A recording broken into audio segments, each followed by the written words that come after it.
Hello అండి, నమస్తే. Weekend వచ్చిందంటే చాలు మొబైల్ పట్టుకొని వీడియోస్ చూస్తూనే ఉంటారా? లేసి టిఫిన్ చేద్దురు రండి. ఫస్ట్ మా ఇంట్లో ఈరోజు స్పెషల్ వీకెండ్ ఇడ్లీ. అదేంటి వీకెండ్ ఇడ్లీ అని పేరు పెట్టిన వెంటక్క అనుకుంటున్నారా?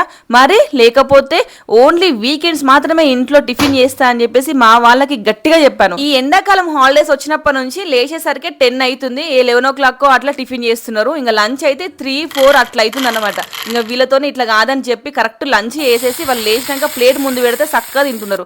ఓన్లీ వీకెండ్స్ మాత్రమే టిఫిన్ చేస్తాను, అది కూడా మీరు పొద్దుగాల లేస్తేనే అని చెప్తే సచ్చుకుంటా వీకెండ్స్ పొద్దుగాల లేస్తున్నారు కాబట్టి టిఫిన్ చేస్తున్నా. అందుకే దీనికి వీకెండ్ ఇడ్లీ అని పేరు పెట్టిన. స్కూల్ డేస్ లో అయితే రోజు చేయాల్సి వస్తుంది కదా, సమ్మర్ హాలిడేస్ లోనైనా వీకెండ్ ఇడ్లీ అని చెప్పేసి వీకెండ్ చేస్తే సరిపోతుంది అని చెప్పేసి వీకెండ్ లో చేస్తున్నా.